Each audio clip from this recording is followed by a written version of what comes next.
for me.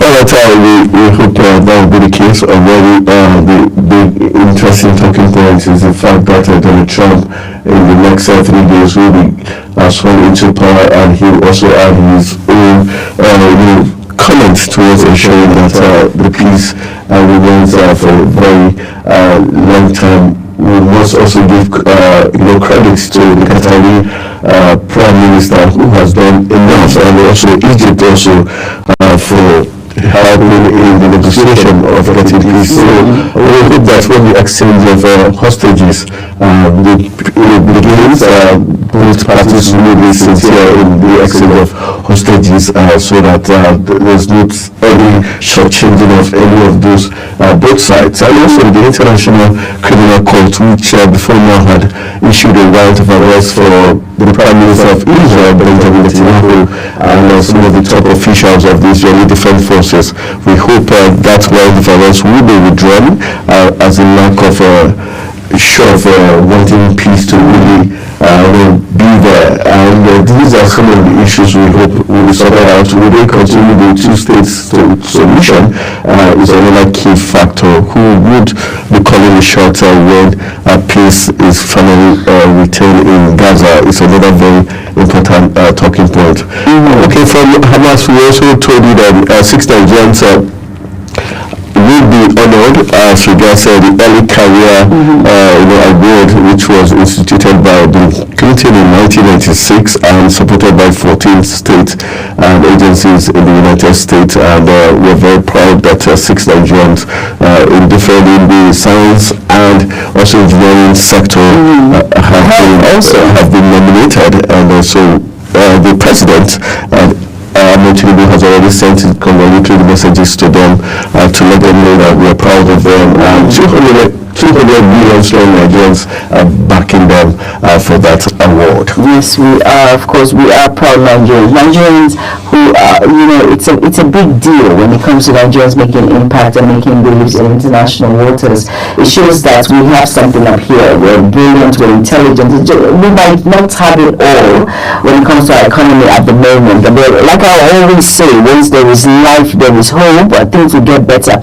Nigerians are very intelligent individuals who are inventors, who are brilliant, who are intellectuals, academics. We have all of these individuals here, and of course I will always say I am a proud Nigerian, and well, congratulations to these 6 Nigerians for flying the flag, green, white, green. We root for each and every one of you. Congratulations. We're happy. We support you, and thank you for making Nigerians and, of course, Nigeria proud. All right, so as we proudly support them, we also, hopefully, like we told you, we'll be having the ambassador of Israel to Nigeria, and the president Michael Freeman, hopefully will be joining us via Zoom to give us a clear picture of what the Israeli nation intends to do to ensure that there's going to be peaceful transition of this peace deal, and also ensure that we do not go back from where we're coming from. And we hope also both parties have learned their lessons, the Hamas group and others. They've learned their lessons and would ensure that we do not go back there. All right, for Edo State, it's very sad commentary in Edo State where the APC and the PDP are still at each other's neck, even at the tribunal, where the tribunal is trying to establish the fact whether there was rigging of the elections by the INEC or the political parties. We hear there were lots of gunshots on Wednesday around the tribunal sitting arrangement. And who was the person doing this? It's still trading of blames by the PDP and APC.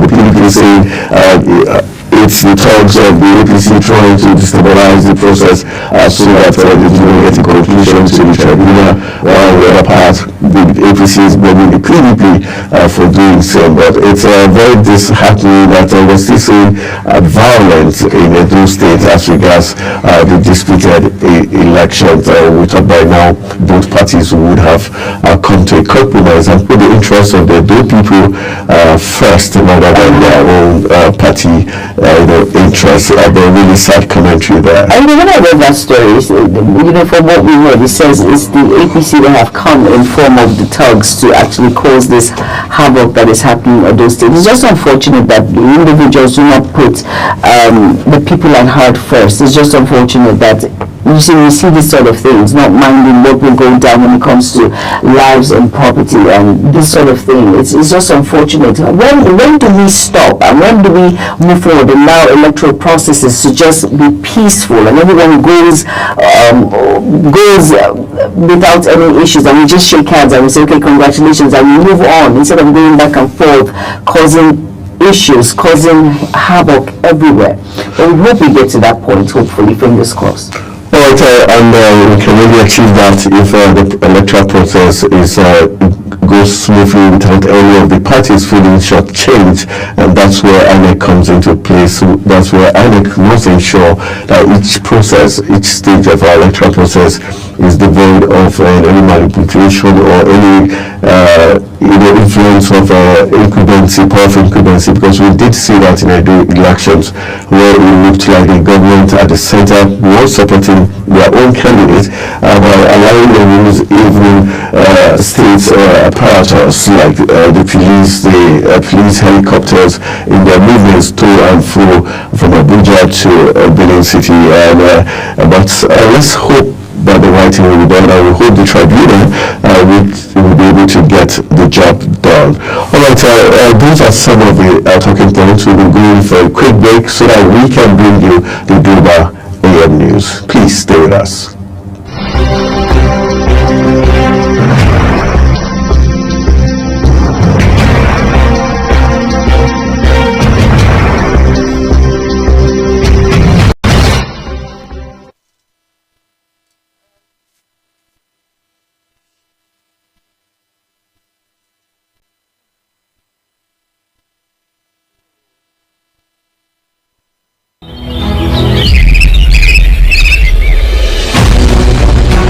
Global Morning is your top morning show here on Global Television. We bring you fresh news updates daily while delving into a variety of current affairs and topics. Global Morning aims to deliver newspaper review, latest news with experts on key global issues, and at the same time keeping you well informed about important events, both national and international. Global Morning serves as a valuable source of information, helping viewers like you start your day well informed. Stay connected from Mondays to Sundays to a wide range of the latest news making rounds on Global Morning. We're on the road to protest. The president meets all of our demands.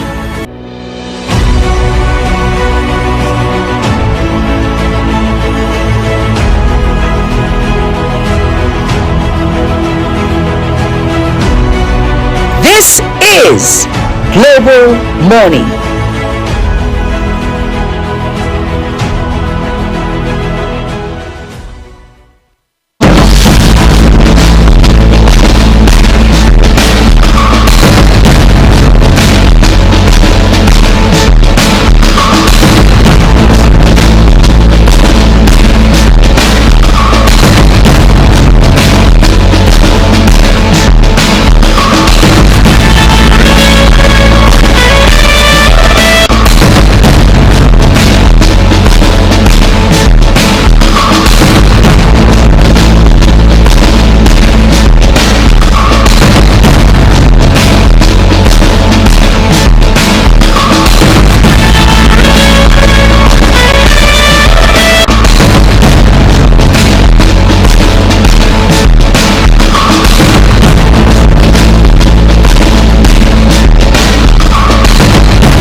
Welcome to all our viewers in Nigeria and around the world to AM News on Global Television.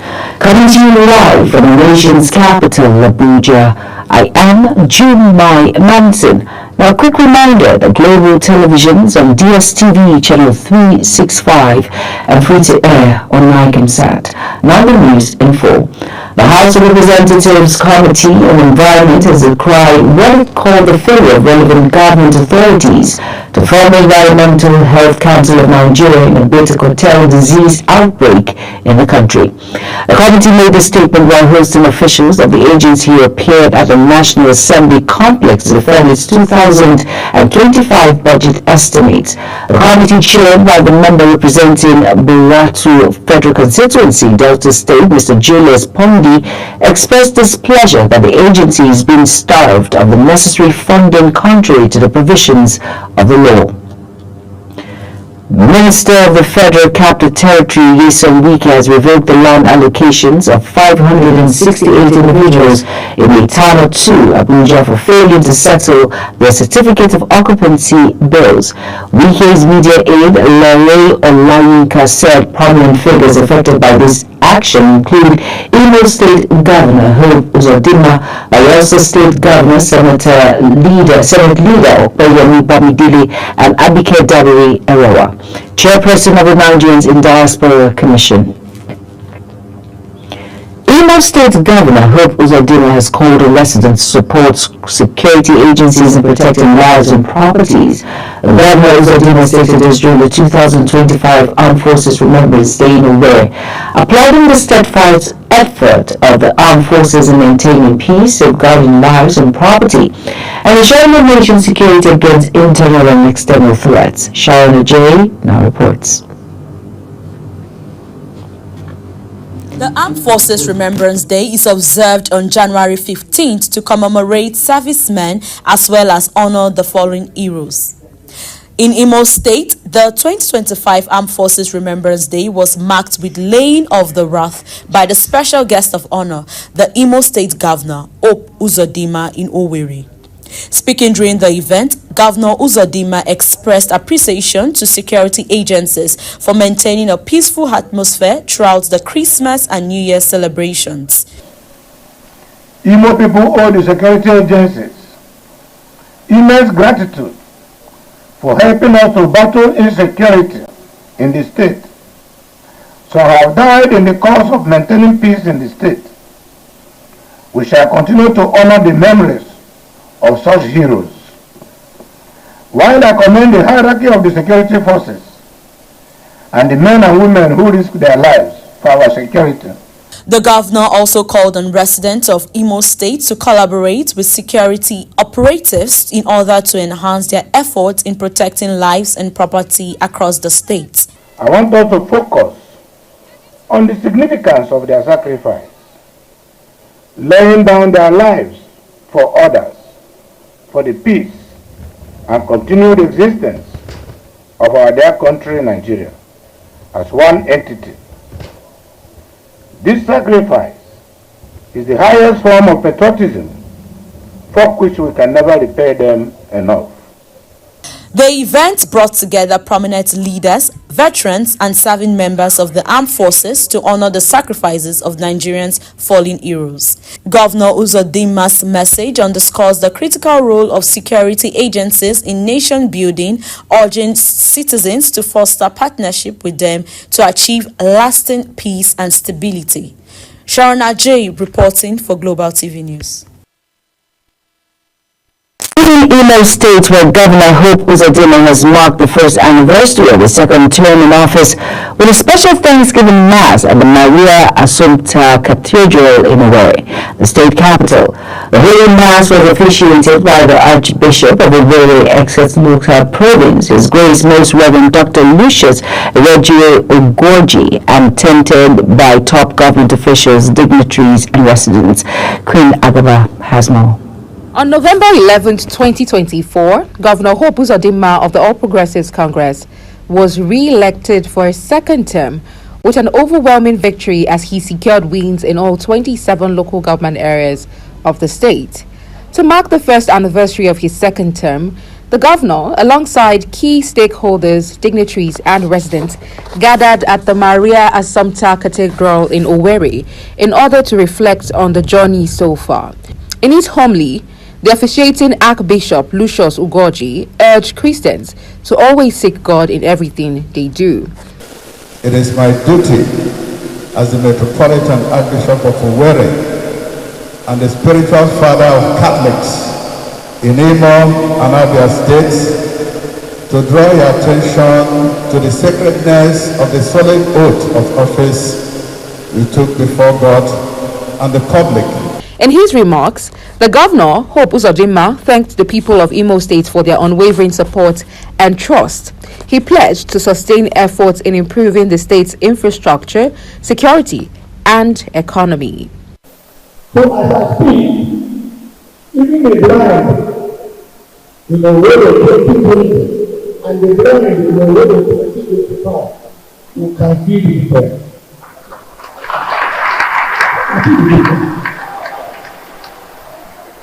So I want to go to the Nigerian community in praying for our coming heroes and join all of us in condoning the widows of our left behind. Highlighting his administration's achievements in the past year, the governor pointed to landmark infrastructural projects and initiatives aimed at enhancing the welfare of residents. He also unveiled plans for the second year of his term, emphasizing economic growth, improved security, and educational reforms. Those of us who are here to move from our secretary to go to our local was a journey of almost 2.5 hours. To move from our secretary to those of people was a journey of almost 3 hours and a half. I will talk about venturing to go to over activities.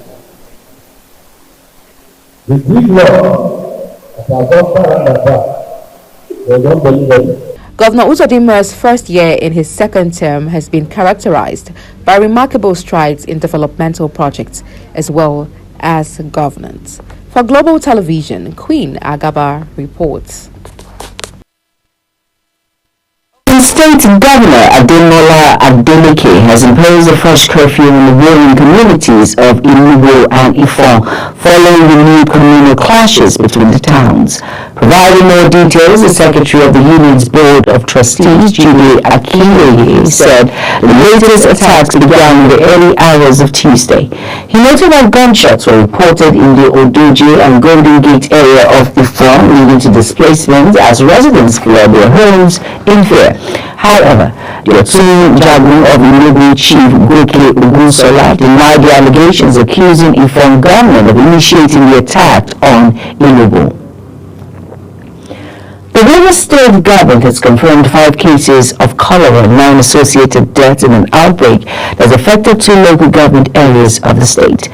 The affected local government areas are Akukotoyu and Adoni. According to the Commissioner for Health, Dr. Adeze Ore, the confirmed cases were recorded in Akukotoyu, while the 9 associated fatalities reported across both Akukotoyu and Adoni local government areas.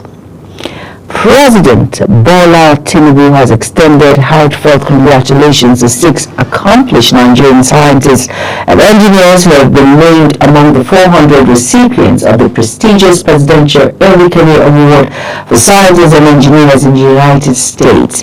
In a statement released by Special Advisor on Information Strategy, President Tinubu praised the honorees for their remarkable achievements for elevating Nigeria's global reputation. The award, established in 1996 by former U.S. President Bill Clinton, is the highest honor granted by the U.S. government to outstanding scientists and engineers in the early stages of their careers. And this year's recipients, announced by President Joe Biden, were selected from 14 U.S. government agencies for their groundbreaking contributions to science, technology, and engineering. President of the United Arab Emirates, Mohammed bin Zayed Al Nahyan, has accepted an invitation for President Bola Tinubu to visit Nigeria in 2025. President Tinubu arrived in Abu Dhabi as a guest of the UAE President to participate in the Sustainability Week, urged his counterpart to collaborate with Nigeria to strengthen its economy. This was disclosed in a State House release by Tinubu's Special Advisor in Information and Strategy, Bayo Onanuga, stating that President Tinubu extended the invitation to Al Nahyan during their bilateral talks at the Emirate Palace Mandarin Oriental, Abu Dhabi. The National Drug Law Enforcement Agency, Oyo State Command, arrested 546 suspects for alleged involvement in illicit drug activities between January and December 2024. The NDLEA commander, Mr. Olayinka Jofadili, shared the update during a press briefing on Thursday in Ibadan, the state capital, highlighting the command's achievements over the past year.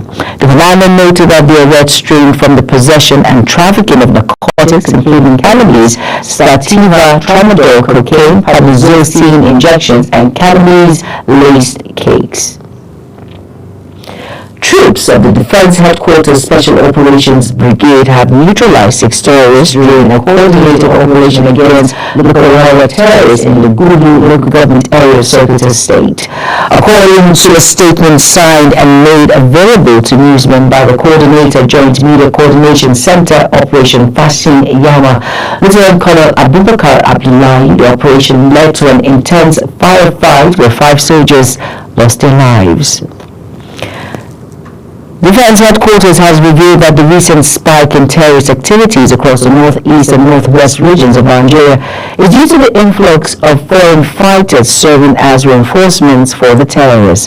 Speaking during the first military briefing of the year, which also served as a farewell address by the outgoing Director of Defense Media Operations, Major General Bula Edward, the military attributed the resurgence to fighters from the Sahelian region working in collaboration with local accomplices. Despite these challenges, he assured Nigerians of the military's unwavering commitment to eradicating terrorism, adding that the military, apart from destroying their will to fight, was also applying international pressure. The House of Representatives is considering a bill seeking to alter the 1999 Constitution to provide for the determination of all appeals arising from election petition tribunals prior to swearing in of President-elect, Vice President-elect, Governors-elect, and Deputy Governor-elect, among others. The bill, sponsored by the member representing Darazo Kanjawa Federal Constituency, Bauchi State, Masur Soro, and introduced on the Green Chamber floor in October 2024, may be listed for debate in the first quarter of 2025. The proposed legislation seeks to alter Section 285 of the Constitution with the insertion of subsection 1 to read, all appeals arising from the presidential governorship, national state assemblies, election petition tribunals shall be determined by the appellant courts prior to swearing in of candidates returned as winners by the Independent National Electoral Commission, INEC. President Bola Tinubu has reaffirmed his administration's commitment to implementing climate-smart agricultural practices to bolster food security and reduce environmental impact. He said this in his address at the ongoing Abu Dhabi Sustainability Week held in the capital city of the United Arab Emirates, noting that such initiative aligned with Nigeria's responsibility to lead a just energy transition, sustainable development in Africa. In his 12-minute discourse titled Climate Imperatives into Economic Prosperity, Bridging Africa's Global Energy Future, the President emphasized the need for international cooperation to achieve sustainable development and mitigate climate change impacts.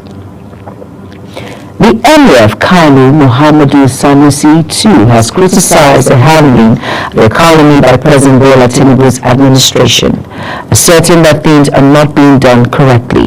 Sanusi, who spoke in Lagos at the 21st Memorial Lecture of Chief Gani Faromi, organized by the Nigerian Bar Association Ikeja branch, poses that the government lacked persons of pedigree to articulate its policies for Nigerians to understand. He therefore said, unlike in the past when he offered economic advice to the federal government, he would not do the same for the Tinubu's administration because the government had not acted like a friend to him. Now, in a related development, the federal government has hit back at the Emir of Kano, Mohammed Sanusi II, saying the esteemed monarch's help is not needed to validate the reforms of President Bola Tinubu. Information Minister Mohammed Idris, in a statement, expressed disappointment that Sanusi, who once hailed the removal of petrol subsidy and the unification of forex rates, now subtly condemned the policies because of a shift in loyalty. You are watching the live broadcast of AM News on Global Television, coming to you from the nation's capital, Abuja. With AM News returns, the Zambian denies new outbreak of Marburg Turf World Health Organization's alert. We shall bring you those details as well as that of business and sports stories right after the break. Please stay with us.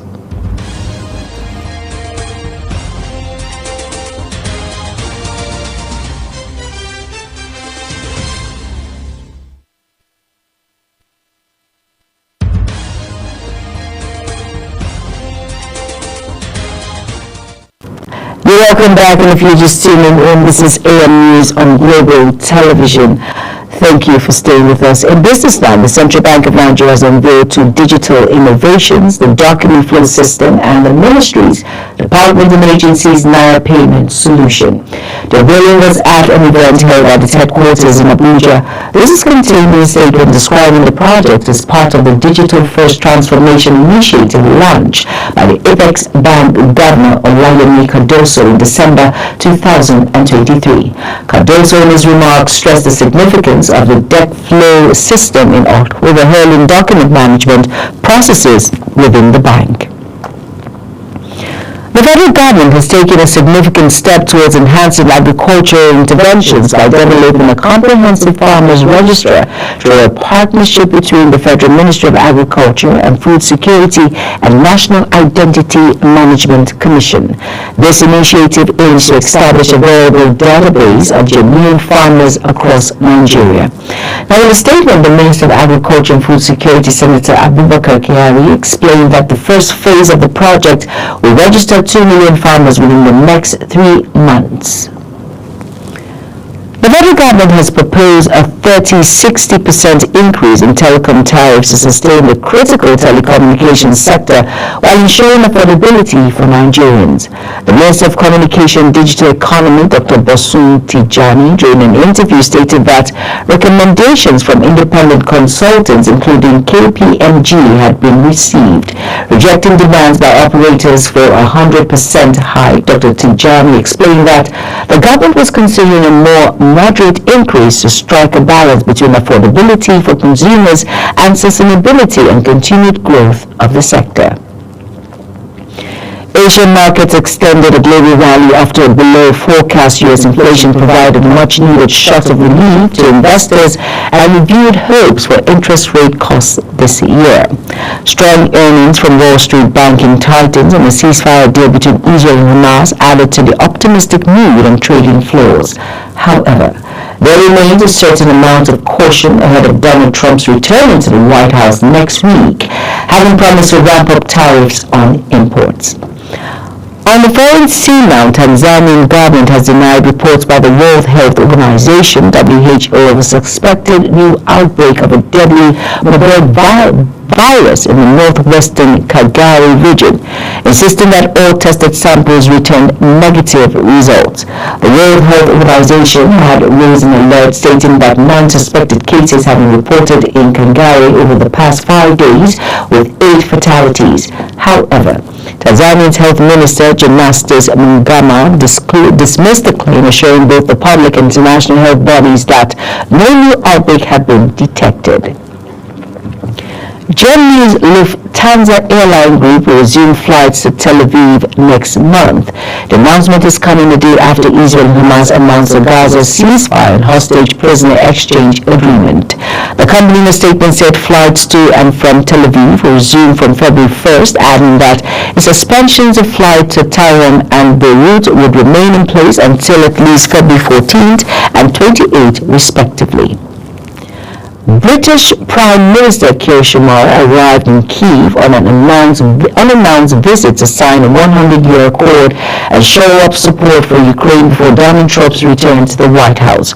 Reports say loud blasts and air raid sirens rang out over Kyiv hours after Starmer's arrival as air defense systems in central Kyiv repelled a Russian drone attack. It is Starmer's first official visit to Kyiv since taking office last July and comes as Ukrainian President Vladimir Zelensky holds a flurry of meeting with his country's allies before Trump's return next week. Indian Bollywood star Saif Ali Khan underwent surgery after he was repeatedly stabbed in an apparent burglary at his home in Mumbai. His public relations team said there was an attempted burglary at Mr. Khan's residence, urging fans to be patient. The 4-year-old Khan, who has appeared in more than 70 movies and television series, is married to top star Kareena Kapoor, who told local media that Saif had an injury in an arm for which he is in the hospital. After news of ceasefire agreement sparked mass rejoicing in Gaza, residents woke up to columns of smoke, rebels, and more deaths following new Israeli airstrike. The latest strike came after Qatar and the United States announced a fragile ceasefire deal that should take effect on Sunday. Mohammed Basir, spokesman for Gaza's civil defense agency, said that at least 73 people had been killed in Israel airstrike since the announcement on Wednesday. And now in sports, Arsenal goalkeeper David Raya believes his title-chasing side can catch Liverpool after closing the gap on the Premier League leaders. Mikel Arteta's second-place side moved within 4 points of Liverpool thanks to their sterling fight-back in Wednesday's 2-1 win against arch-rivals Tottenham. Trailing to San Heung-min early open, the Gunners drew level through Dominic Salike's own goal before Leandro Lessard fired the winner on the smoke and half-time. Now in tennis, British number 1 Katie Baltos hopes of making a deep run at the major for the first time were ended by Russia's Vaneka at the Australian Open. Baltos seeded 22nd loss 7-6, 2-6, 6-2 in the second round to the former world number 9 in Melbourne Park, making the 15th Grand Slam appearance of her career. 28-year-old Berta has never gone past the third round. Tanasi said the doctor advised him not to play before his and Mick Geiger's Australian Open men's double return was cut short by injury. The 2022 champions, nicknamed the Special Chaos, were 7-5, 3-2 down in the first round against fellow Australians James Duckworth and Alexander Verick when they retired. Kyrgios said that he cannot see himself playing singles again at Melbourne Park after he was knocked out in the first round by Britain's Jacob Friendly. As Global TV AM News comes to an end, let's take a quick look at the top stories again. The House of Representatives Committee of Environment has decried what it called the failure to relevant government authorities to fund the Environmental Health Council of Nigeria in a bid to curtail disease outbreak in the country. In business, the Central Bank of Nigeria has unveiled 2 digital innovations, the document flow system and the Ministry's Department Agency's Naira payment solution. And on the foreign scene, the Tanzanian government has denied reports by the World Health Organization (WHO) of suspected new outbreak of the deadly Marburg virus in the northwestern Kigali region, insisting that all tested samples returned negative results. And finally, on sports, Arsenal goalkeeper David Raya believes his title-chasing side can catch Liverpool after closing the gap on the Premier League leaders. And that's it on Global Television AM News. A quick reminder that Global TV is on DSTV channel 365, on Star Times channel 276, and free to air on Sat. Kindly follow us across all social media platforms now shown on the screen by using at Global TV NG. I am Jumai Manson. Thank you for watching. Good morning.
back at Africa's Finest Breakfast Show, Global Morning. It's now time for us to begin our discussion segment where we do very great interviews as regards very relevant issues making the rounds across the world and in Nigeria specifically. On today's edition, it's no different as we are focusing on a very interesting happening taking place in the United States of America.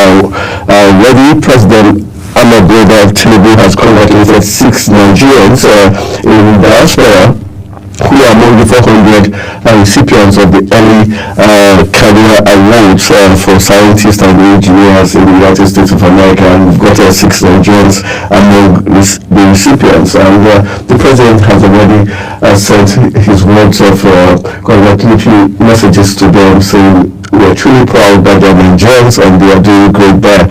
That has inspired our discourse today as we look at the Joe Biden's honor list and the impact and how key it is for government across board to recognize efforts of Nigerians and how it will inspire the change and the new Nigeria we are anticipating.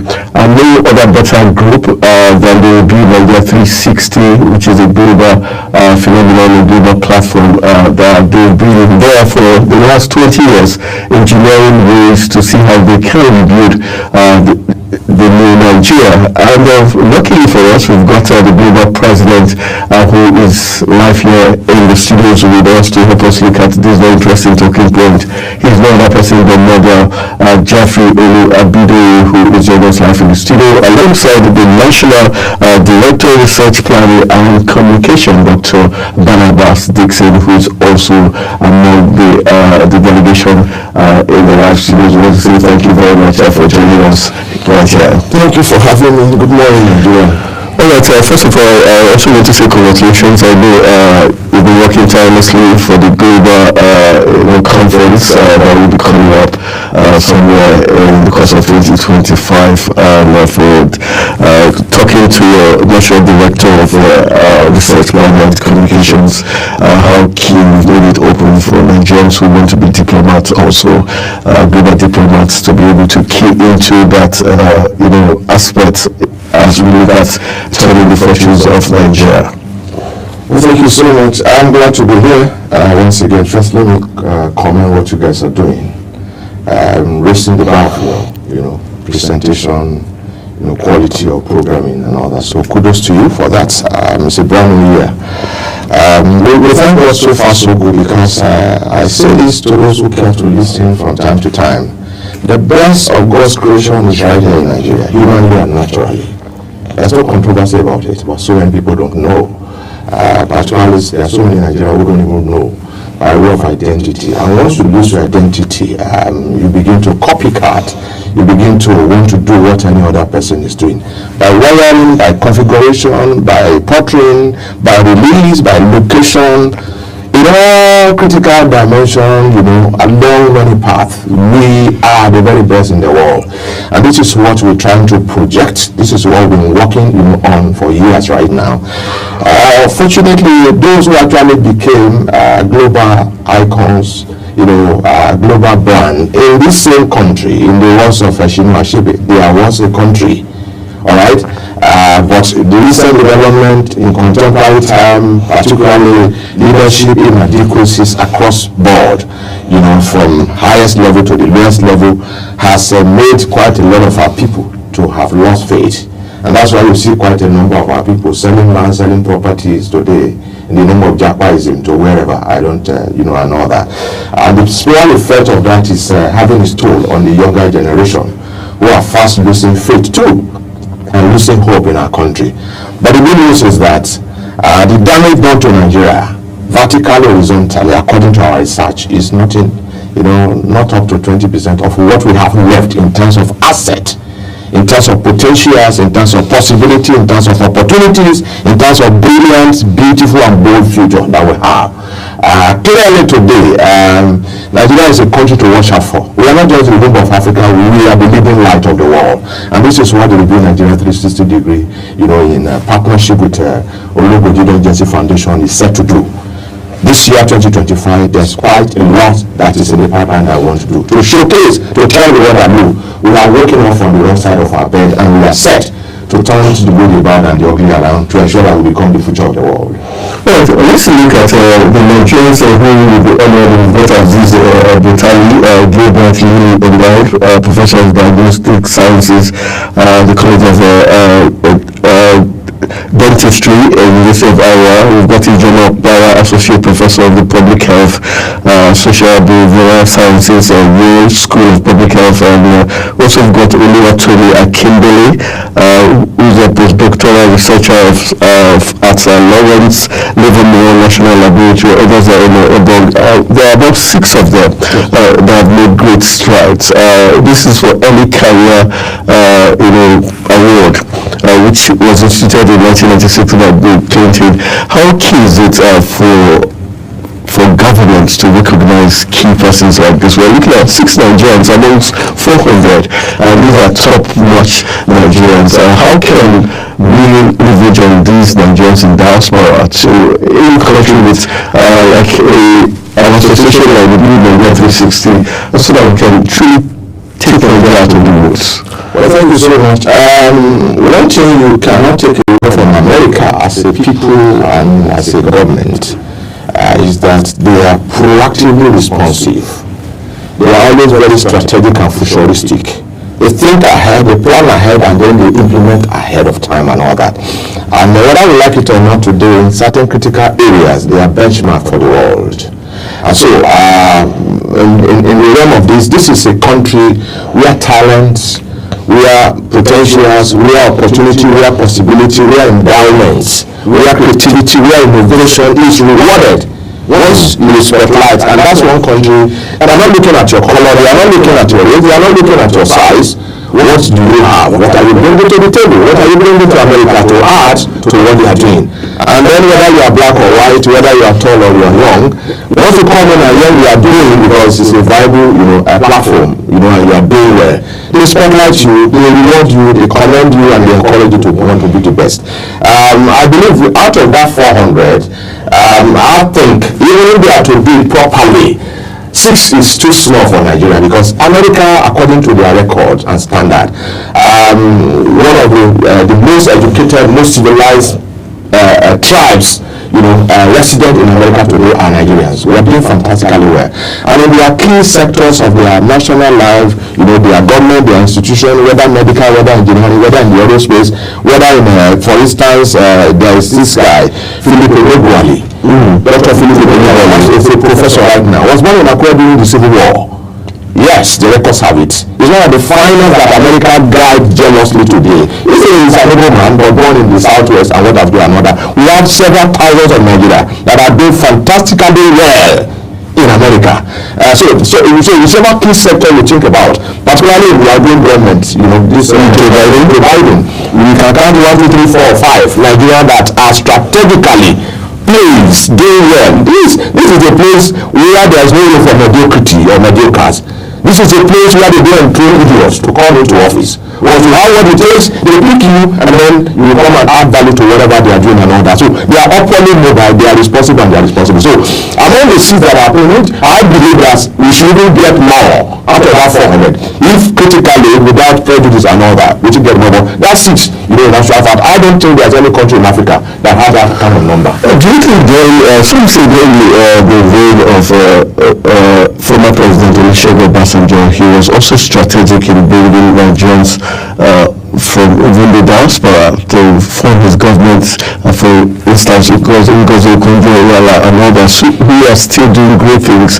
But in this government, it seems to be more like local players and those who worked for the APC party are not technocrats or people who have got the interests of the nation at heart being brought into the government. Thank you so much. You must give that to the then President Olusegun Obasanjo. Once immediately came on board in 1999, one of the finest things he did was, I think before that time, he has what he wanted to do by way of planning, by way of agenda, and all. So he had a roadmap. Yeah, so he has identified critical, successful, hyper-resourceful, intelligent, great minds, eggheads, Nigerians, the likes of Okonjo that you mentioned now, the likes of Obi Ezekwesili, we don't know them here, that are doing well in their own field, the likes of Akiwumi, who was today still in Nigeria, is the finest and the best minister of agriculture by whatever parameter you want to use. And so he identified the likes of Erifai, whatever this and that, and he brought in quite a number of them that were in that government at that time, and they actually laid foundation. Their record today is speaking for them. After there's another woman there, Aluma Uche. You understand? They are doing well across the world today. And even after they left that government, because they realized they're going for one level. We lectured as the World Trade Organization. Actually, too. Yes, it was even the Buhari administration when it came by virtue of the antecedent and the record, intimidating record that Akinwumi left behind.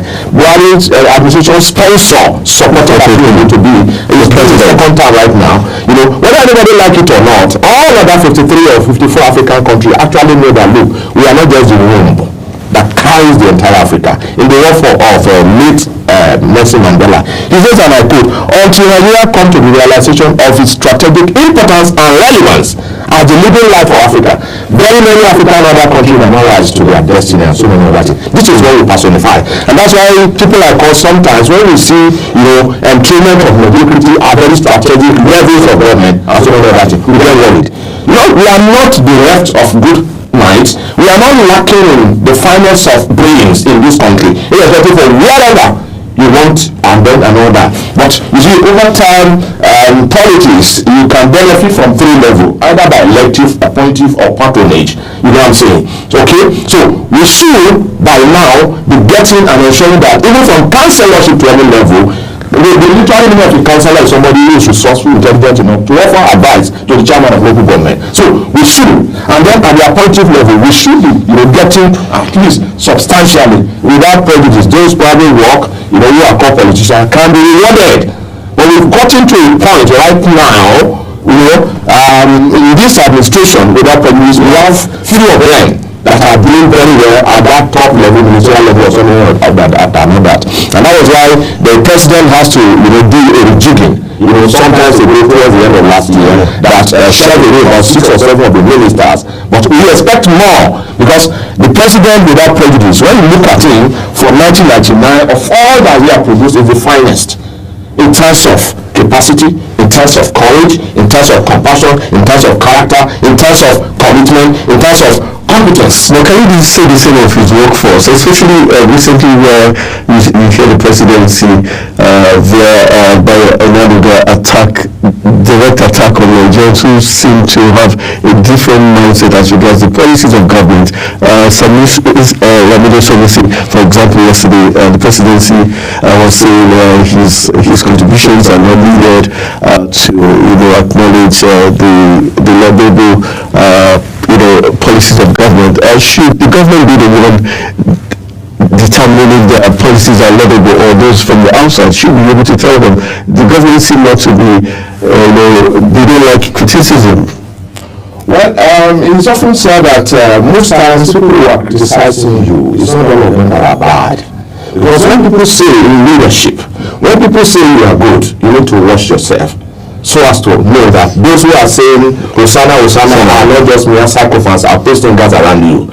In the same token, when people are saying crucify him, or you are not doing well, you need to take a break to look back by way of your promises or manifesto to the people and all that. Are you on track in terms of what you promised to do? You see, one thing you need to know is that there is no president that can come that can solve everybody's problem, the entire problem or challenges of the country at not even if it spends 16 years. Because it's an ongoing thing. It's a going concern. You know what I'm saying? But at every point that you have president, the box stop at his table, he takes the heat, he takes the praise, he takes the criticism, and so many other things. So you do sometimes, according to Shakespeare, you can't see yourself for less by reflection. It is the public comment, the gauge, the measuring rod that will determine whether you are on course or not. That's good. So I personally love criticism, but not just criticisms.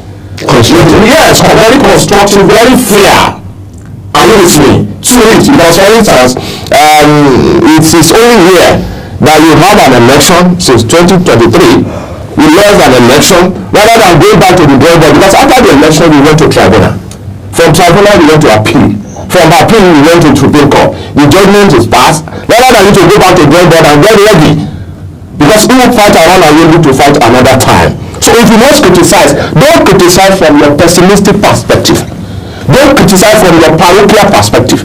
Don't criticize from your selfish perspective. Criticize from the broad perspective. Because sometimes it's easier said than done. You don't get to know the weight of the office of the party you get there. The office of the president is not easy. Somehow there's not a lot in it, so to say. So the point I'm making in essence is, as oppositions in other parties, as public affairs analysts, we should be critically constructive when we are criticizing, because it's about the corporate interests of our country. It's not just about running, people down for one thing or the other. If the government has done well in one area, let us commend them and encourage them. If they are not done well in another area that we expect, in line with their promises and manifestos, we must be fair while saying that, and we must say it with every sense of constructivity, and fairness and all that. So for me, without prejudice, sometimes when I listen to the bias and prejudice method and methodology that people use sometimes to just run somebody down and so on and that might not be too fair. You know what I'm saying? Because without prejudice, if you look at this present administration as it is today, they are just about 18-19 months now into power. You could look at how they took off in May 29, 2023. You could look at where Nigeria was, and then in terms of policy, we suffered policy somersault. We deviated from sustainable development, sustainable measurable programs and agenda. No doubt about that. So we were like, right on the floor, struggling and all that. So, and then one of the finest things that this administration done, because I believe we could see that this man actually prepared. This man has been part of the system and all that. Ever since he became governor after 8 years, I have not left this country. He's always there. He believed that someday I'll have the opportunity. So he actually prepared very well. And that's why you see that because the policy choice to do now, very many of our latent and dormant policies are being redefined. For instance, there is what I call subtle restructuring right now. Why we are not developed, zonally at the state level or the third tier or second tier or third tier of government was because the whole thing is centralized. We are making money from all across sources across the country. It comes to the federal government. They will now be dishing out with spoon to whether they like or whatever this and that and so on and that. Now all those things are being defined seriously, and that's why one of the findings that happened under this administration was the regional government commission that had been created. The South Commission. Yes, the South Development Commission, the Southeast, the Southwest, and so on and that. That is good. So in other words, each of the zones, because each of the zones is peculiar. What most time is obtainable in Southwest is different from South. In terms of thinking, in terms of perception, in terms of the natural environment, in terms of the personality. So, as peculiar as we are, we can. So the South people now will begin to say, okay, today as we speak, we are from the South. We don't have road in South. After 25 years, it's a South development. And if you look at annually from the Federal Ministry of Works, through FEMA was created by Obasanjo to ensure that all our highways, federal highways, are portless. Without potholes. They are passed, they are maintained. And if you check from 2000 to date, there is no year that there is no good budget for FEMA. Now, look at the roads from Abuja here to Lokoja that goes to Ondo State, that goes to Oyo and Osun State. I came through that road. About 2 weeks ago back to Abuja, a lot of patrol that we begin to wonder, is this institution flipping? There is no place we don't have them as we speak right now. For me, in fact, one of the things that we do Nigeria 360 degrees really pursue with the federal government is that it is time to unbundle the Federal Ministry of Works. It's too big. Each of the zone, as they are now, and I know that will come up, as now they are talking about the Zonal Development Commission, each of the zones should handle their highways. If they want to put trade, let them put trade. What do you maintain? We should all do highways. That's what they're asking. Why they are working on the road system and all of that things like that. So, we might not be where we think we ought to be. Alright? Aside from that, as we speak right now, we've been talking about state police for years. this person has to do something for family. All the governors have already submitted their proposition as far as that is concerned. The taxation reform system that have been latent, have been dormant for years. In fact, we are not actually paying tax in this country. Those who are actually paying tax are those who are paying. Those who are deduction directly. Those are the people who are actually paying. One of the strengths or the greatest strength that countries in Europe, America, or Asia leverage on is the taxation system, where tax is supposed to be fair, it's supposed to be equitable, it's supposed to be just to everybody. And the higher you get, the more you pay. How many of our billionaires are paying tax? We have houses all over in Abuja here. In America or in London, if you want to buy the latest maybe Porsche car or Lamborghini or Rolls-Royce, you have the money, you can buy it, but while you are buying before you get to your house, you will pay equal tax commensurate to that. If you have a mansion of about 50 rooms, you have your money to pay, you pay. You know what I'm saying? So, and these are some of the things that this person and social you want to throw in the local government autonomy into it too. Well, the local government autonomy too is one of the finest things. I recall that when Bola Ahmed Tinubu, the current president, was the governor, all right, in 1999, 2000, without prejudice, Lagos, Kano, Sokoto were at par in terms of size, numeric status. Two states have been carved out from Kano. As we speak, Kano has 44 local government, the highest in the country. About two states have been carved out from Sokoto. Sokoto is still having about 26 local government or something of that nature. Lagos is stayed on that 20 local government. The man took it to the group and the hall as against the position of the then president of Obasanjo, who said no, you can't do it. He created 37 LCDA, and that's why you see today Lagos has become a benchmark. It's the only state without prejudice where you see even unmeasurable, infrastructural, human capital development and all that. So many things have happened. So Lagos has become a benchmark. And so, as we speak right now, with the local government autonomy for the first time, personally, I just clap and I'm happy that we are seeing this at this point in time, because over the years, what we have is the governor is the master of all, is the headmaster, is the general overseer, is the president, is the CEO, is the chief executive, chief president, is the chief operation. So they just pick idiots with due respect among us. People who don't have business, like I said earlier on, the literal meaning of a counselor could be a retired headmaster, a retired teacher, or somebody who probably has worked in strategic organization and who now retire, that are resourceful, who are retired but not tired. They have wealth of experience that they can offer to the chairman to be able to do well. But because they pick chairman who will get to government and prostrate, like I did, sir, the Revalesa, the Excellency. You don't want to sit down with the government to say, I know this is not fair, let's do this way or something. So they cannot engage. And that's why you see that in our local government they are doing nothing. What the local government is supposed to be doing, to primary school, primary health care, and the taking over. But with this right now, their money goes directly to them.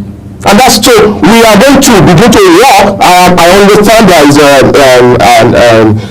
what do you call it, a monitoring team now set up under the president right now, like a task force that will be handling to ensure accountability, credibility, and transparency in government and the local government. I will supervise the 774 local government under the presidency here right now. We are going to work with them to ensure that we sensitize our people, mobilize our people, to ensure that there is transparency as the money comes. The chairman will be sitting with critical stakeholders in the local government. This is how much comes in this month. These are the projects we are going to do, and then we will review that every quarter. So in a year, 3 times minimum, we will sit down in a town hall meeting where what comes to us go to where it's supposed to be. And I tell you, by the time we do that for the next 4-8 years, the country, is going to change radically. Okay, let's wrap our conversation up. Let's look at the issue of going back to recognizing key persons. How do you think we can leverage on these 6 Nigerians now? Now that the president has sent messages to him, do you expect him to move a step further to see how he can use these persons to further? There is an opportunity with due respect. The personality of the president is somebody who reward hard work, who reward excellence. If you check his record, he was one of the best commissioners in this country when he was a governor. Lagos was directly under him, the all in all then. But as a president, and because we know all of this, if you check way back to when Obasanjo, became the president too, there are so many things that the party wanting to do, appoint this president and this and that, and even the vice president. There was a candidate that the party gave to him at that time, who is late now, the former governor of Kano State, Alhaji Rimi, another. He said no, this is the man, and that was why he went to Peter Chukwu, that was elected as a governor of Adamawa State. So, but at the larger scene, after the president is conscious, people who like the thing is trying to, the realm of patronage. I told you benefits about 3 levels: elective, appointive, and patronage and other. So it's trying to be careful. But I believe as we move on, we are going to work, I know the Green Nigeria 360, to sensitize in collaboration with other CSOs and then NGOs and CBO to ensure that the best is what if any of our ministers, in fact we are going to decide a benchmark. If after 6 months, 1 year you don't perform, we have a lot of some of the ministers who are not working. This one will be given excuses for not performing. No, that we do not be allowed. In this year in particular is so crucial. So we are going to create, public engagement. We are going to create town hall meeting where on our own we are going to review, appraise through what we call PEF, performance evaluation review technique, for ministers, for director generals and the CEO of select military agencies and so many other things. Once you don't perform within 6 months to 1 year, we really, if we need to be peacefully, protest, carry placard to people and say that this man should be removed. He's not serving the interest of his people. If you pick him from Ondo State or from Edo State, if he's not performing, you have the best of mind that will replace him to ensure that that zone does not lose that. So the era of just anybody in the name of Agbada because I am a politician. No, because there's no time. We should be the living light in all ramifications. We have the best of mind across, whether in the academia, whether the professional, whether the corporate organization. The best wherever they are, this is the time for us to begin to identify them. Pick them, bring them on board and all that, because position of authority, responsibility is a sacred trust. It's not a time for you to get there and you begin to say business as usual. You want to buy a house in Achukwu, you want to buy in Mutama and all this and all that. It is you that is the minister. You ask your people to go and register and follow the organization. The contract you award to them is awarded to you. When a wife and husband is me, myself and I, the concept. You as a minister, only you. We have seen that. Even at the section of this other organization. When the minister for humanitarian, whatever, or something, a lot of issues. So we should be moving away from that kind of era.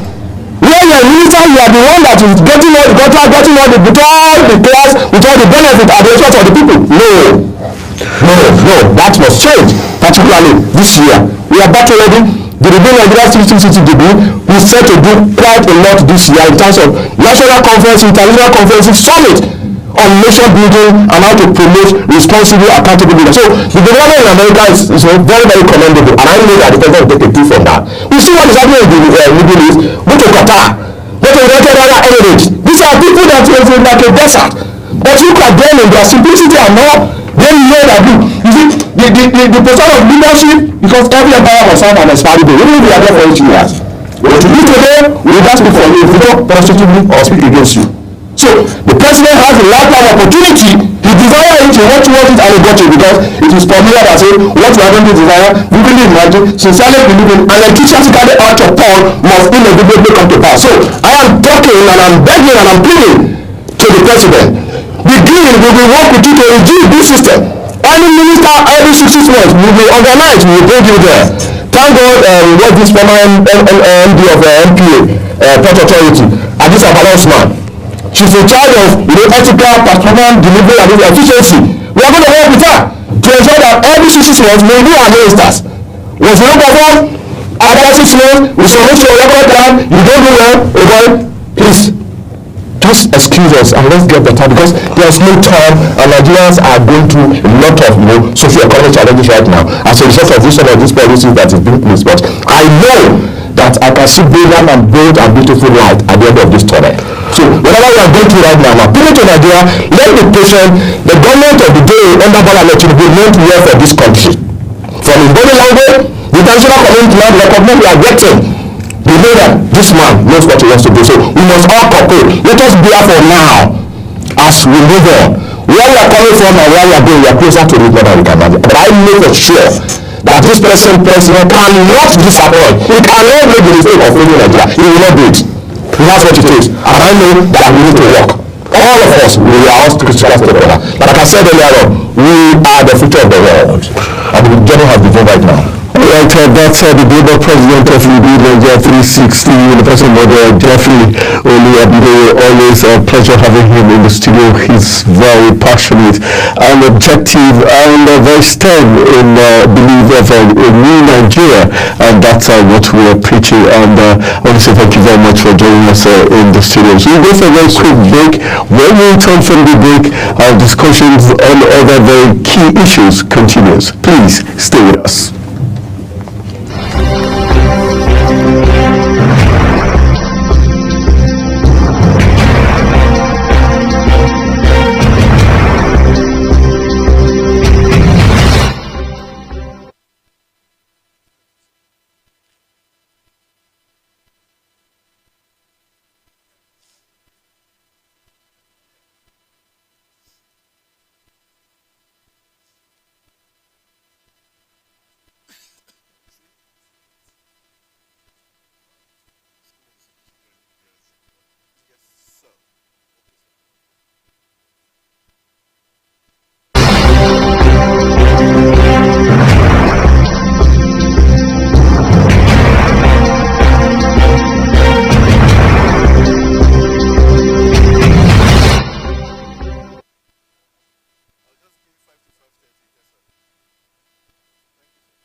Welcome back from the break. You're still watching Africa's finest breakfast show, Globalmorning, and now time for us to look at what's playing out in the Middle East. The world is celebrating the peace deal reached by Hamas and the Israeli government, which has is technically putting to an end 15 months of war after about 1,200 Israelis were killed based on the October 7th attack by the Hamas group, which led to the retaliation where 40,000 Palestinians were killed in the Gaza Strip.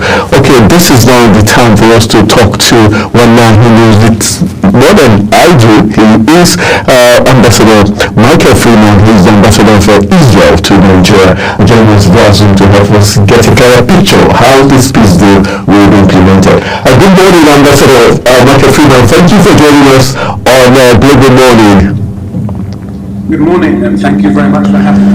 All right, always a pleasure having you join us. Thank you very much. So first of all, I want to say congratulations for the peace deal. But many people are still a little bit concerned, a little bit worried. We hope the Hamas terrorist organization, like it's been labeled in some quarters, would stick to the terms of this peace deal. Are you confident that this peace deal is finally going to bring peace to the people of the Palestine and the Israelis in the Gaza Strip? Take us through the terms of the peace deal. Well, as you said, it's a deal with Hamas. It's a deal for us with the devil. It's not a peace deal. It is a ceasefire deal, which has a number of stages to it. The first stage, which will begin in the next day or two, will allow for the release of 33 hostages, women, children, the elderly, the sick will be released. Just so you know,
let's look at in terms of the hostage release now. Is it going to be based on equal ratio in terms of release of the hostages? Is it going to be if Hamas is releasing 50 hostages, Israel is going to release 50, or it's just a straight swap?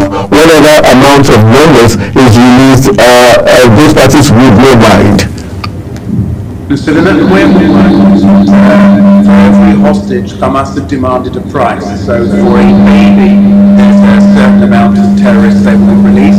For a child, there's a certain number of terrorists they will release. For a female, there's a certain number of terrorists they will release. For an old grandpa, there's a certain number, and so on.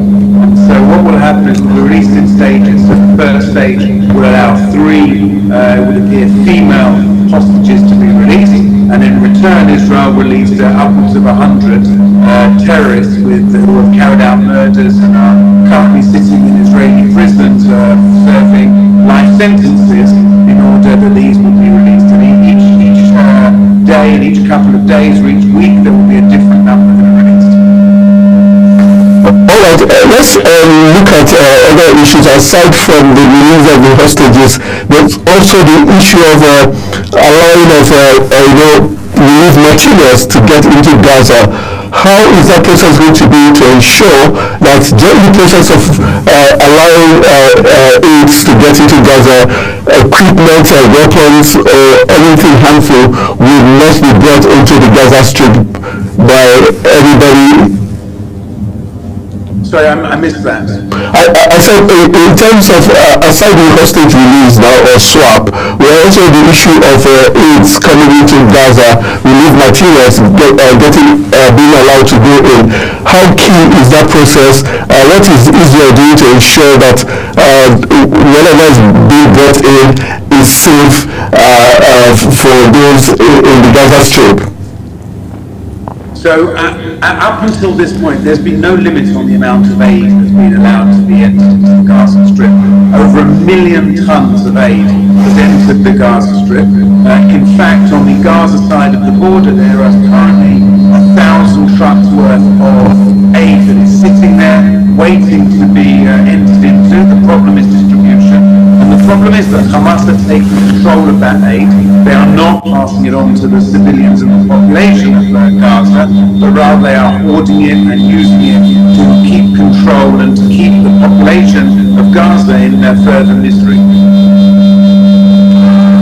Okay, let's look at, we know that during this conflict, there were issues with the United Nations agencies whose, according to investigations by the Israeli government, colluded with the Hamas terrorist organization to cause the October 7th harm. Will the United Nations, any of the agencies be involved in this aid distribution, and what also on the United Nations agency area be lifted? Well, as you rightly say there, the UNRWA, the United Nations organization, has been a major problem throughout this. We know that a number of the terrorists that took part in October 7th were UNRWA. We know that a number of Israeli hostages were held in UNRWA staff members' houses within Gaza. UNRWA has been completely infiltrated by Hamas.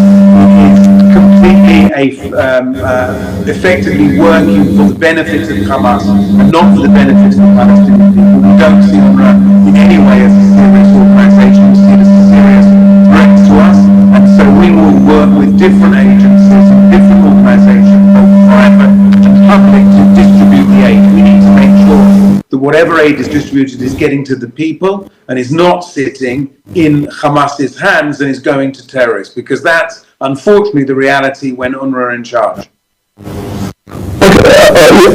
Away from that, can in terms of the ceasefire deal, can you give us some of the key terms that led to this final agreement of this ceasefire? What were the key issues that was agreed by Hamas and the Israeli government? Well, as I said, the key issues are that there will be the release of the Israeli hostages, the 98 hostages still being held, including babies, grandparents, women,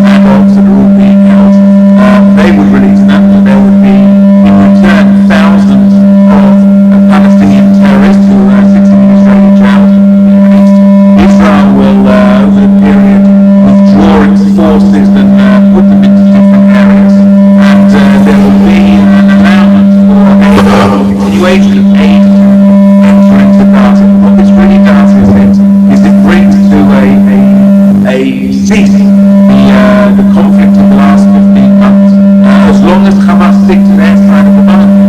We've already seen in the last 24 hours that Hamas are trying to renege on the agreement, they're trying to change the terms of the agreement. So we know that this is not going to be smooth sailing.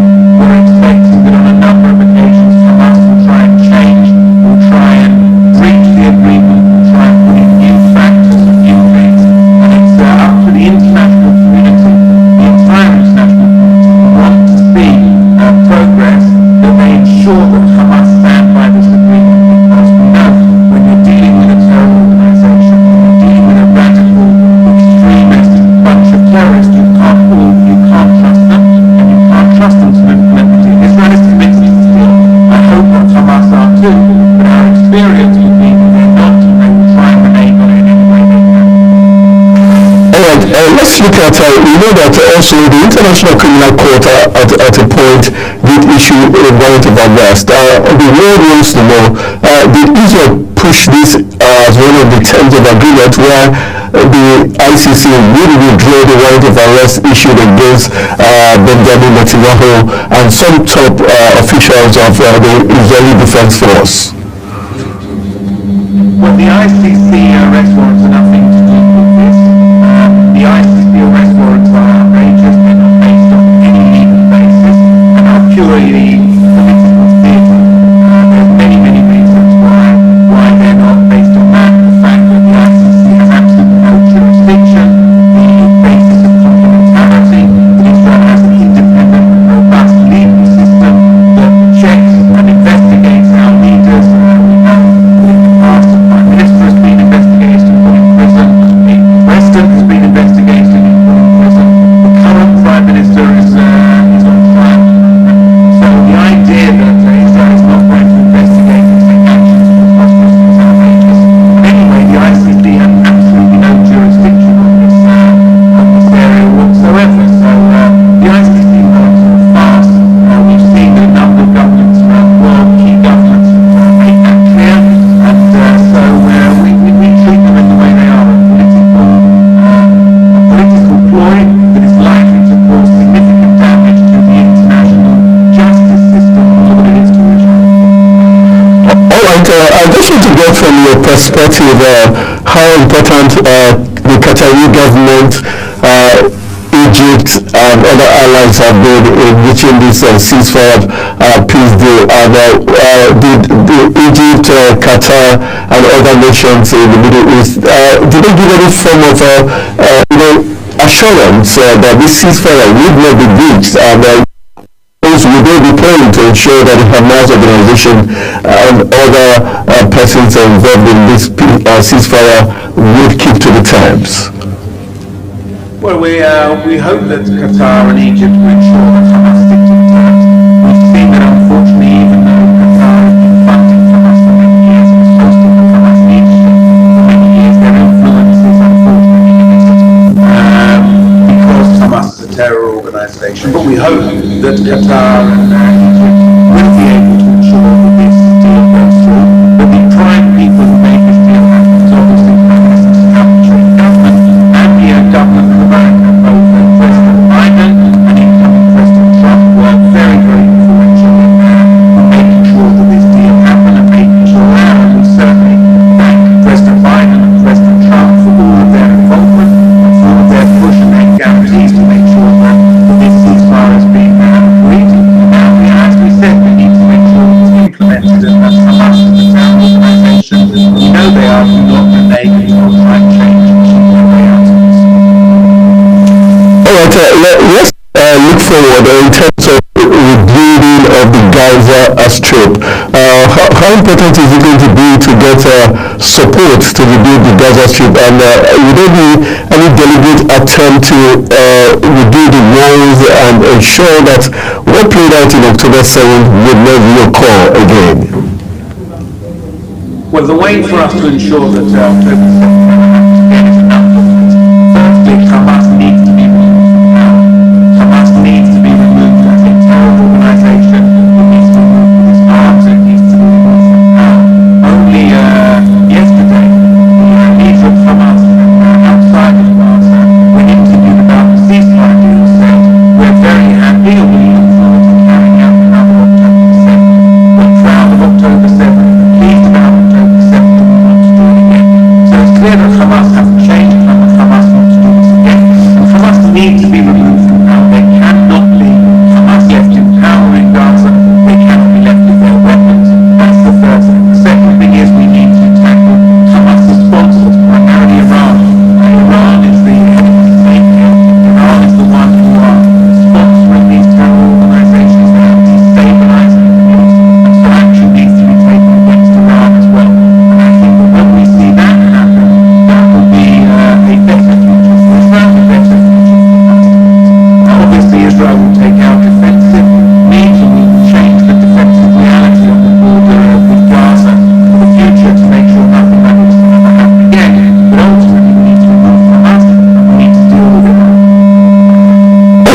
talk about the need to remove Hamas, and they have to also tackle the sponsor, which is Iran.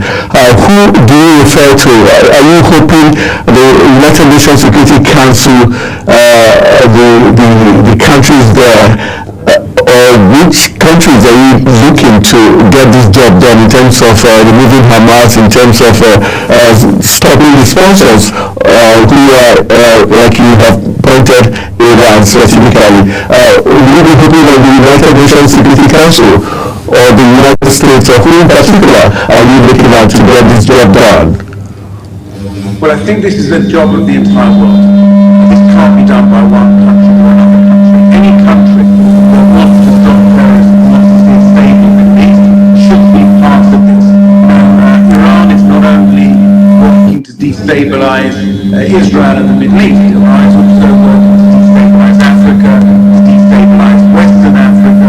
We've seen Iran's various actions. The tyrants in Tehran are more than happy to destabilize wherever they can. So I would say that any country that is threatened by any form of terrorism, any country that wants to see a better Middle East, any country that wants to see peace, should be tackling and should be dealing with Iran.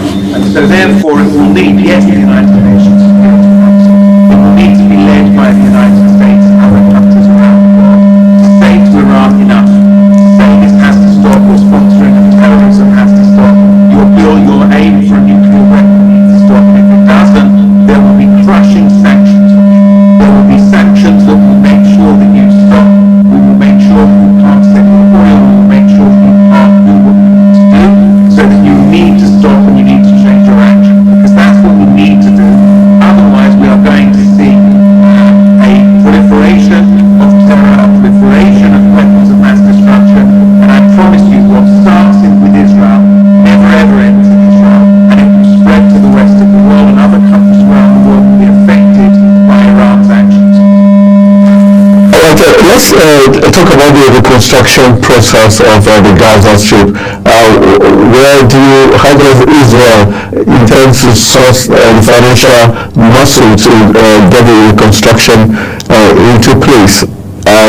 We talked about the news of thousands of terrorists from during the swap of prisoners or hostages. Where specifically will these prisoners or these terrorists be moved to? Will they be handed over directly to Hamas, or where in particular for the safety of the Israelis? Well, so some of the prisoners will be returned to the Gaza Strip, some of the prisoners and the terrorists will go to the West Bank, and some will go to other places. That's up for discussion. All the details haven't yet been published as who will go where, but they will be expelled back to the Gaza Strip or to the West Bank or to other places. Regarding the rebuilding, the Gaza Strip will need significant rebuilding. We need to make sure that when it's rebuilt above the ground, that we build hospitals, homes, and schools and education systems, which will be for the betterment of the Palestinians, and we don't build a whole new tunnel network underneath the ground for Hamas to use. But up until now, the billions of dollars that have been pumped into the Gaza Strip have not gone to the Palestinians. They've gone to Hamas to build terror tunnels and to build the systems and the terrorists and the weapons that they use to carry out the rape, murder and brutalization and torture of October the 7th. The international community needs to ensure that any aid that goes in now is used to build a better life for the Palestinians and not build a terror infrastructure for Hamas. Alright, today is the 17th of January 2025. It's barely 3 days to the Donald Trump being sworn into office. How key is Donald Trump's final entrance as the president of the 47th president of the United States? How key is Trump's coming to office going to be for Israel and the peace, the ceasefire, and also the eventual peace in the Middle East? Well, when President Trump was president last time, he brought the Abraham Accords, where we had peace with the United Arab Emirates, with some of Bahrain, with Morocco. And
still talking about the bilateral relationship with countries. We know that during this conflict period, Israel was able to establish those who were their allies and those who were against them.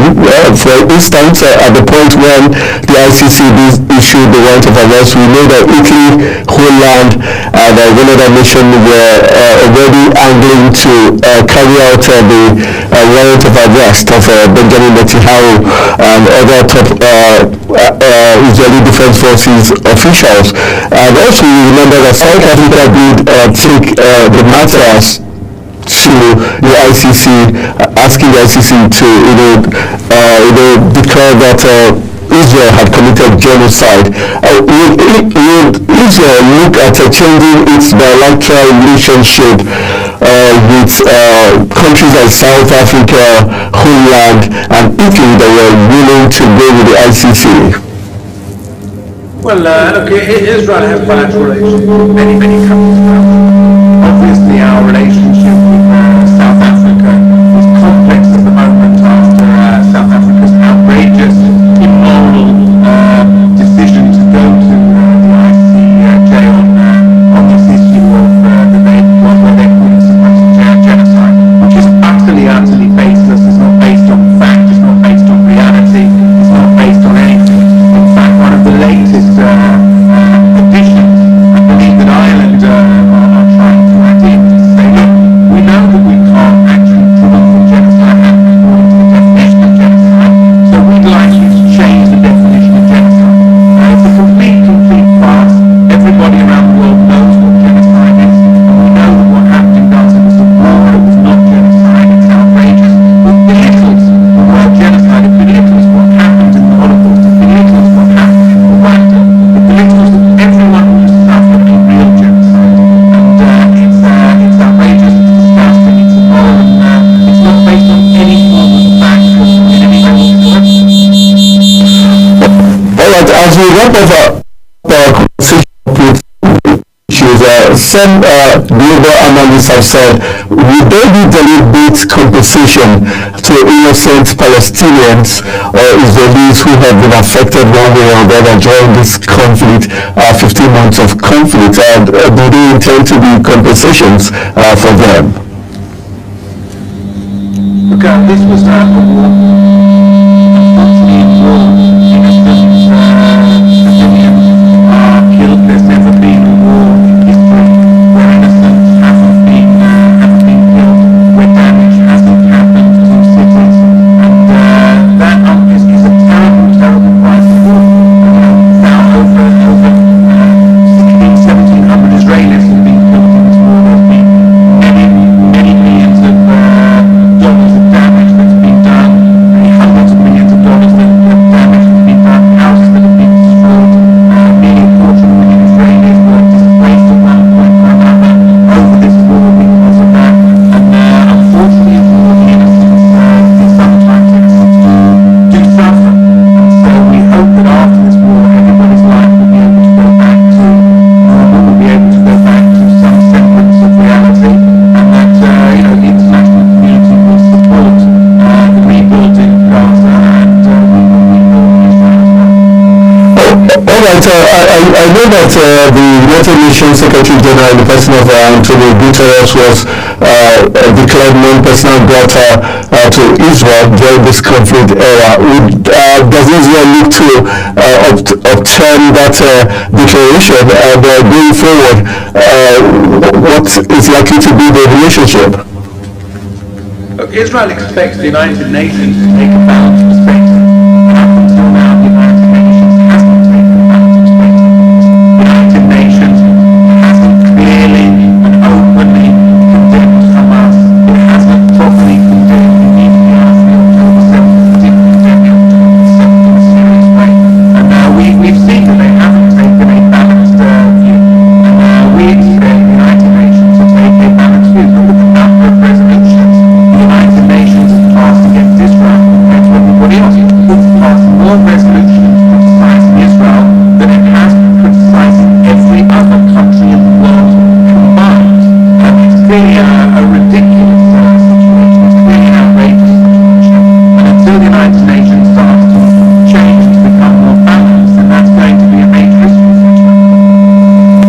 So on the final note, would you say how would you describe how the media, both the international and local media, have taken to this ceasefire deal? Would you say the reportage and the analysis has been balanced so far, especially international media houses like Al Jazeera, who seem to have been a little bit kind of biased in their reportage? Okay, we have to, Al Jazeera is not a balanced news network. We shouldn't even pretend it's a balanced news network. It is a unit, it is a division of the state of Qatar. It is a propaganda network. It is a network that, by the way, has been banned in multiple Arab countries. It's been banned in the Palestinian Authority because it doesn't give a fair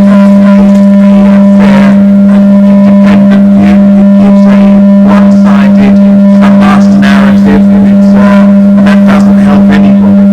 We certainly welcome free press. We believe free press is critical in a democracy. In any democracy, it's important to have journalists. It's important to have journalists have access and to be able to ask questions. We certainly welcome independent, objective journalists who want to ask questions and want to report.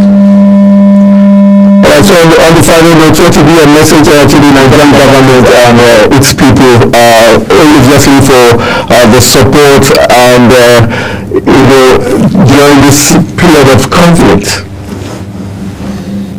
Sorry, I missed that.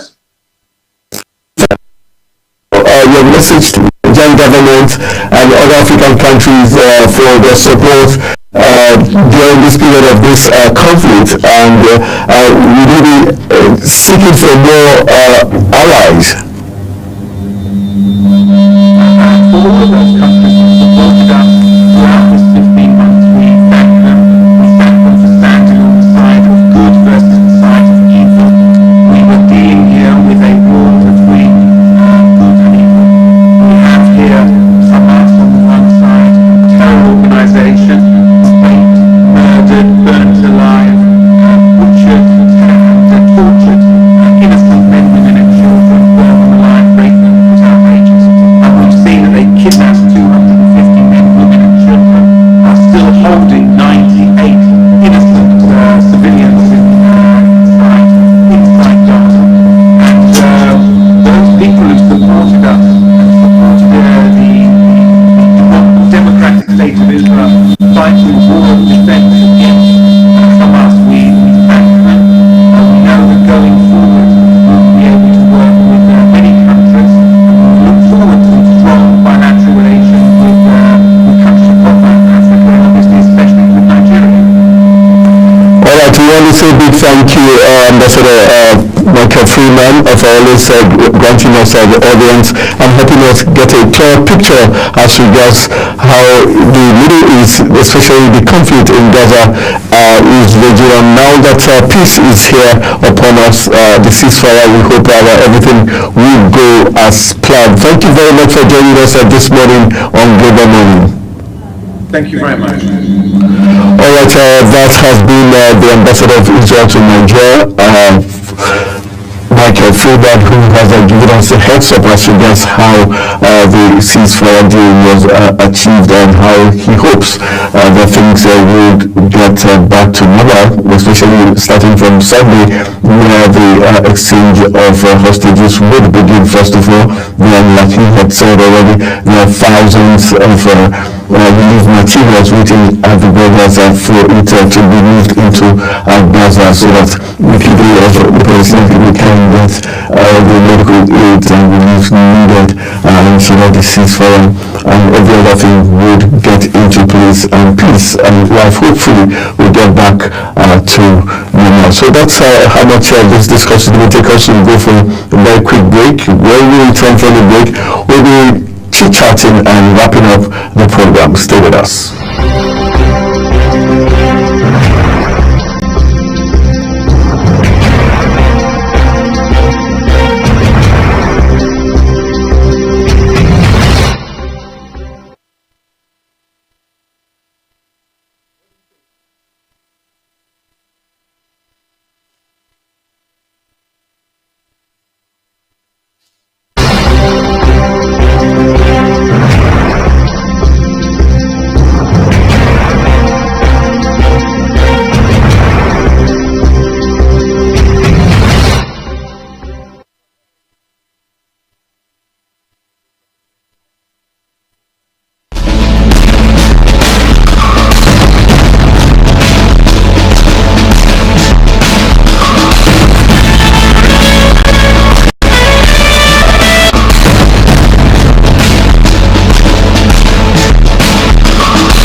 the business end of today's program. But before we run off, we told you we're taking to a Edo State issue where there was a gun shot at the Edo Tribunal. We'll be there live from Lagos State by ASA journalist and a diplomatic aide, the person of Olugbenga George, who is joining us via phone call. Olugbenga George, good morning. Thank you for joining us on Global Morning. Good morning, Tony. It's great to be here. All right, just a quick one. As regards the violence around the Edo State Tribunal, also we know that tomorrow it's going to be the local government elections in Edo State, where you cover the Global polls also. Just a quick one. Just take us through what your thoughts are as regards the violence being perpetrated in Edo State, even during tribunals and even in the elections proper. Well, I think it's a very, very sad reality that we get to find ourselves in Edo State. It is totally uncalled for and unexpected, of the players in Edo State. It's even more worse when you talk about the bantering, the back and forth between the key players. The party in power, that's the government of Ogbebolo, and the APC is accusing PDP. According to the story, they had PDP wielded, they had thugs who wore PDP caps, to carry out the gunshot and all of that. But you also see Zaibimi, the chairman of PDP in the state, who says it is just a ploy by the All Progressives Congress, to continue to denigrate them. So you have the back and forth, but I think it is now the responsibility of the security agencies to be able to fashion that out and tell Nigerians exactly, who and what happened and punish whoever is included. However, I think it is a sad retrogression for our democratic practice in Nigeria after having had a seemingly peaceful election and the governor had been sworn in. What is the desperation for? I mean, there is a tribunal, and this case is being considered following the legal process. Why is there a need for gunshot, at the tribunal? What do they intend to achieve? This shows that there are so many people who are in politics today who believe in violence, who believe that the violence taking it by force, and unfortunately, it will yield no result, no positive result, and it's a backtrack, of our democratic growth in this country, and it's very sad that the security agencies will be able to fish out who committed these crimes and met out the punishment that is needed for that. And then going to Ondo State elections, it's very interesting. The trend of local government elections we've had since the president, got the local government autonomy bill, and since it was signed into law, we've seen different local governments, different states conduct local government election for the first time in a very long time.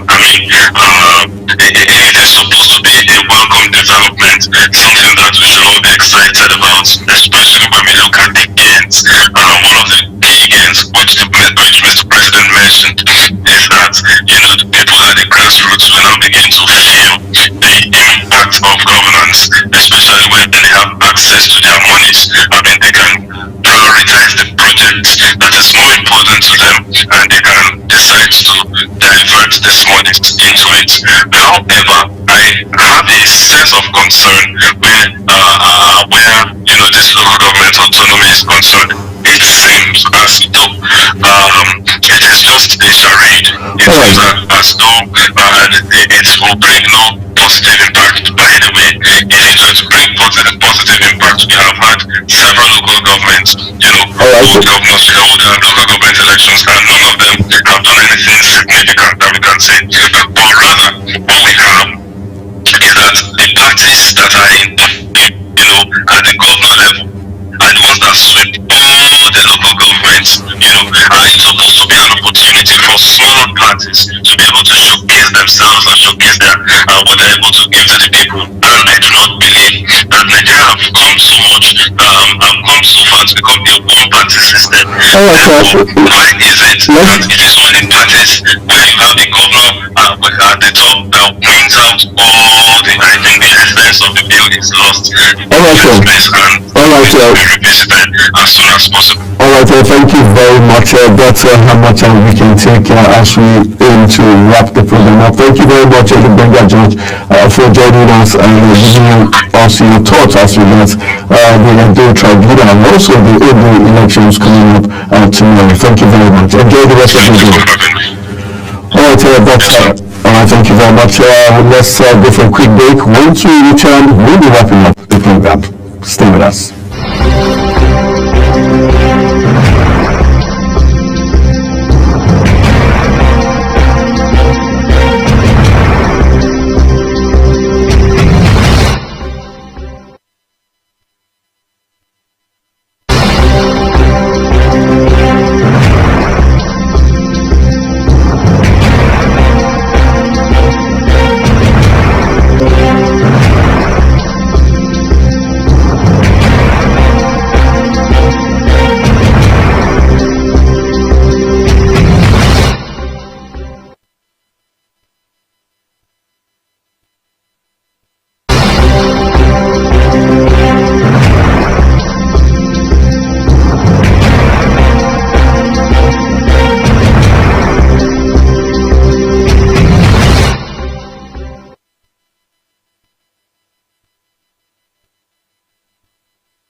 Welcome back from the break.